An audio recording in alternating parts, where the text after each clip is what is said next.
Well, we have word that markets are crashing because of this Brexit thing, and we were given these warning signs from different people saying that there could be a Black Friday.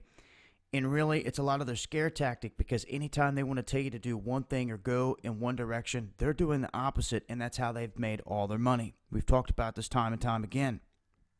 But panic mode has set in, and as you can see here, by the charts,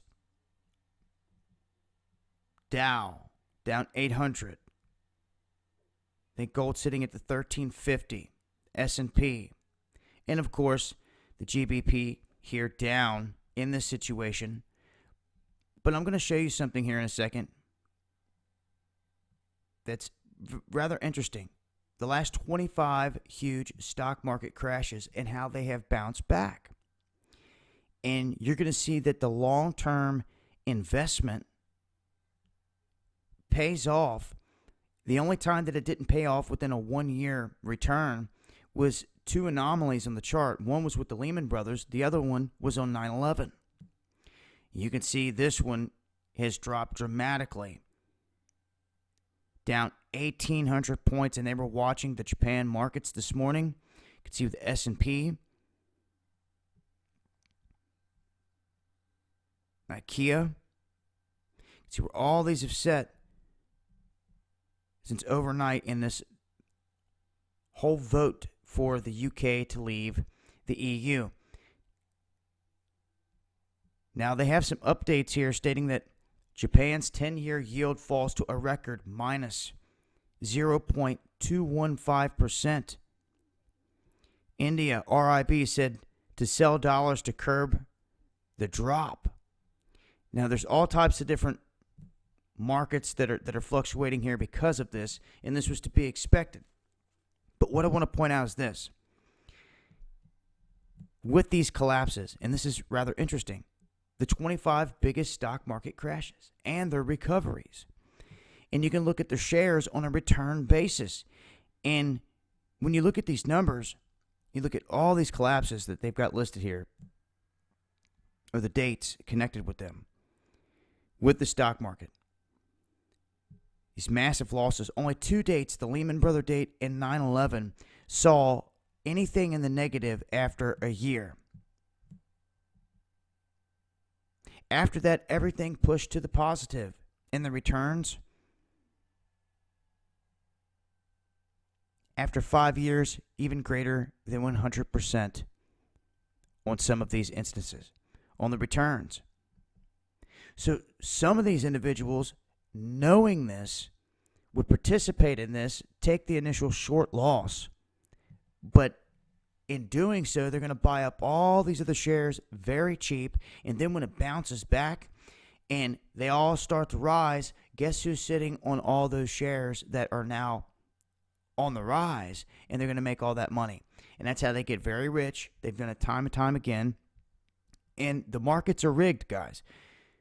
We've talked about this now for weeks after DB Bank got popped, rigging the markets. So right now they're saying that markets kind of in chaos at this point. Crisis mode is how they're putting it. And looking at some of the trending things here, Cameron plans to step down. This is what he's stating now. We've got Scotland stepping up, saying that they're going to, the leader there in Scotland, one of their main speakers, saying they're going to do everything that they possibly can do to keep Scotland in the EU. Because now that the UK has pulled this off, it looks like other countries want to step up. Their people want to step up and vote to leave as well.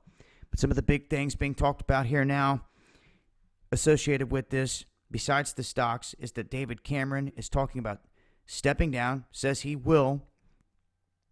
And the people in Scotland voicing their opinion rather quickly.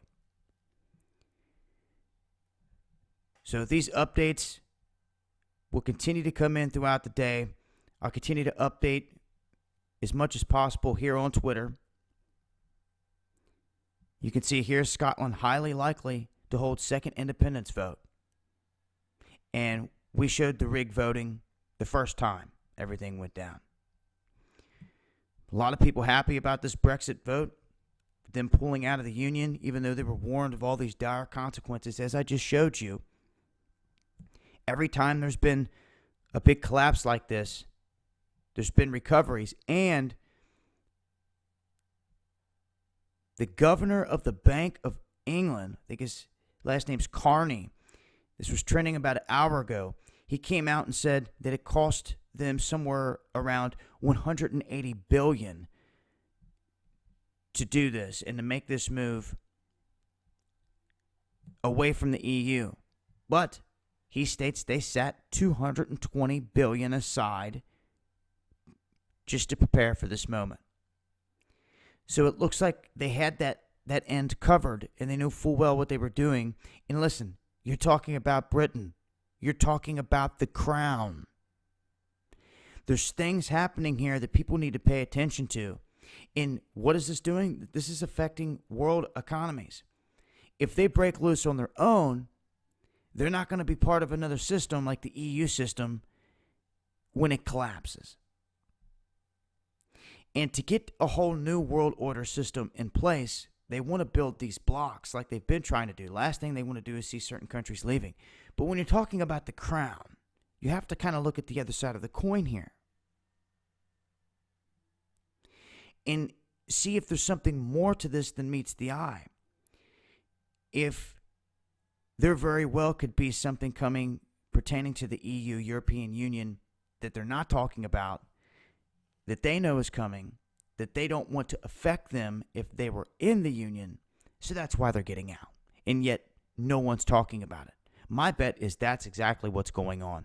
Knowing who's been behind all these orchestrated events, who runs everything globally anyway, and what we're seeing here now. So the UK making this move. Britain votes Brexit. As many people saying that it wasn't going to happen, it's happened. And like I said, the fallout from this will probably last, for some time. But that's a look at some of the recent activity here in regards to Brexit. You can see here, Cameron stating it's time for him to leave. I'll leave links. Make sure to tune in. Underground World News Live. It'll be held on Into the Stars channel, 8:30 p.m. Eastern, tonight and next Friday. We'll be updating on this and many other things.